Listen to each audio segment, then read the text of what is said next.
ಇವತ್ತು ರಾಜ್ಯ ಬಿಜೆಪಿ ನಾಯಕರು ತುಂಬಾ ದಿನಗಳ ನಂತರ ಒಟ್ಟಾಗಿ ಸಭೆ ನಡೆಸಿದ್ರು. ಈ ವೇಳೆ ಸಂಘ ಪರಿವಾರದ ಮೊದಲು ಪಕ್ಷದ ಆಂತರಿಕ ಕಚ್ಚಾಟಕ್ಕೆ ಬ್ರೇಕ್ ಹಾಕುವಂತೆ ಸೂಚನೆ ನೀಡಿತ್ತು. ಹೀಗಾಗಿ ಇವತ್ತು ಸಭೆ ನಡೆಸಿ ಒಗ್ಗಟ್ಟಿನ ಮಂತ್ರ ಜಪ ಮಾಡಿದ್ದಾರೆ ಕೇಸರಿ ಕಲಿಗಳು. ಇದರ ಬಗ್ಗೆ ಡೀಟೇಲ್ಸ್ ಇಲ್ಲಿದೆ ನೋಡಿ. ಮಾಜಿ ಡಿಸಿಎಂ ಮನೆಯಲ್ಲಿ ಕೇಸರಿ ಕಲಿಗಳ ಸಭೆ. ಆಂತರಿಕ ಬೇಗುದಿ ಸರಿಪಡಿಸಿಕೊಳ್ಳಲು ಪ್ರಯತ್ನ.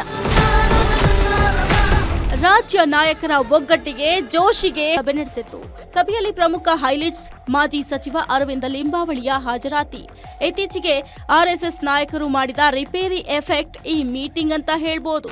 ಆಂತರಿಕ ಬೇಗುದಿ ಅಲ್ಲ, ಇವತ್ತು ನಮ್ಮ ಪಕ್ಷದ ಎಲ್ಲ ಕೆಲವು ಹಿರಿಯ ಮುಖಂಡರು, ಕೇಂದ್ರ ಸಚಿವರು ಪ್ರಹ್ಲಾದ್ ಜೋಶಿಜಿಯವರು, ಮಾಜಿ ಮುಖ್ಯಮಂತ್ರಿಗಳಾಗಿರ್ತಕ್ಕಂಥ ಸದಾನಂದ ಗೌಡರು, ಕಾರಜೋಳಜಿ ಅವರು, ಸುನಿಲ್ ಕುಮಾರ್ ಅವರು, ಸಿ.ಟಿ. ರವಿ ಅವರು, ಅರವಿಂದ್ ಲಿಂಬಾವಳಿ ಅವರು, ಡಾಕ್ಟರ್ ಅಶ್ವಥ್ ನಾರಾಯಣ್, ರವಿಕುಮಾರ್ ಅವರು, ನಾವೆಲ್ಲರೂ ಕೂತು ಇನ್ನೂ ಕೆಲವು ಪ್ರಮುಖರು ಬರಬೇಕಾಗಿತ್ತು. ಕಾರಣಾಂತರಗಳಿಂದ ಬರೋಕ್ಕೆ ಸಾಧ್ಯ ಆಗಿಲ್ಲ.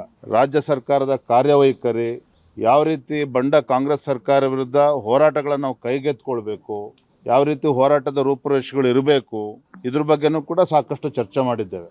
ರೆಬಲ್ ಟೀಮ್ನ ಫ್ರಂಟ್ ಲೈನ್ ಲೀಡರ್ ಅರವಿಂದ ಲಿಂಬಾವಳಿಯನ್ನ ಸಭೆಗೆ ಕರೆಸಿಕೊಂಡ ನಾಯಕರು ಅನೇಕ ವಿಚಾರದ ಬಗ್ಗೆ ಚರ್ಚೆ ನಡೆಸಿದರು. ಈ ವೇಳೆ ತುಂಬಾ ದಿನಗಳ ನಂತರ ಸಭೆಗೆ ಬಂದಿದ್ದ ಲಿಂಬಾವಳಿ ಮತ್ತು ರಾಜ್ಯಾಧ್ಯಕ್ಷ ಬಿವೈ ವಿಜಯೇಂದ್ರ ನಡುವೆ ಹ್ಯಾಂಡ್ ಶೇಕ್ ಮಾಡಿಸಿದ್ರು ಪ್ರಹ್ಲಾದ್ ಜೋಶಿ.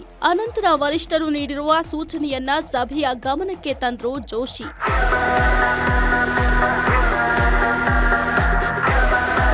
ನಾವು ಸರ್ಕಾರದ ವಿರುದ್ಧ ಹೋರಾಟ ಮಾಡುವ ಮೊದಲು ನಮ್ಮ ನಡುವೆ ನಡೀತಿರುವ ಹೋರಾಟಕ್ಕೆ ಬ್ರೇಕ್ ಹಾಕಬೇಕು. ಇದು ಸಂಘದ ಸೂಚನೆ ಅಂದ್ರು. ಈ ವೇಳೆ ರಾಜ್ಯಾಧ್ಯಕ್ಷ ವಿಜಯೇಂದ್ರ ವಿರುದ್ಧ ಸಭೆಯಲ್ಲಿ ಅನೇಕರು ಅವರ ಕಾರ್ಯವೈಖರಿಯನ್ನ ಪ್ರಶ್ನೆ ಮಾಡಿದ್ರು. ಸಂಘಟನೆ ಅಂದ್ರೆ ಯಾರೋ ಒಬ್ಬರನ್ನ ಕಟ್ಕೊಂಡು ಪ್ರವಾಸ ಮಾಡೋದಲ್ಲ, ಪಕ್ಷದ ಎಲ್ಲರನ್ನೂ ಸೇರಿಸಿ ಹೋರಾಟ ಮಾಡೋದು.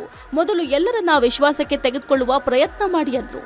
ಈ ವೇಳೆ ವಿಜಯೇಂದ್ರ ಇನ್ಮುಂದೆ ಈ ರೀತಿ ತಪ್ಪು ನಡೆಯದಂತೆ ಎಚ್ಚರಿಕೆ ವಹಿಸುವೆ ಅಂತ ಹೇಳಿದ್ದಾರೆ.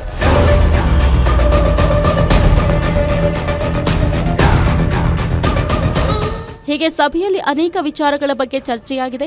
ಜೊತೆಗೆ ಮುಂದೆ ಎಲ್ಲ ಒಗ್ಗಟ್ಟಾಗಿ ಸಂಘಟನೆ ಮಾಡಿ ಪಕ್ಷವನ್ನ ಬಲಪಡಿಸೋಕೆ ತೀರ್ಮಾನ ಮಾಡಿದ್ದಾರೆ. ಆದ್ರೆ ಇದು ಎಷ್ಟರ ಮಟ್ಟಿಗೆ ಯಶಸ್ವಿ ಆಗುತ್ತೆ ಅನ್ನೋದನ್ನ ಕಾದು ನೋಡಬೇಕಾಗಿದೆ. ಕವನ Shivanna, political bureau, guarantee news.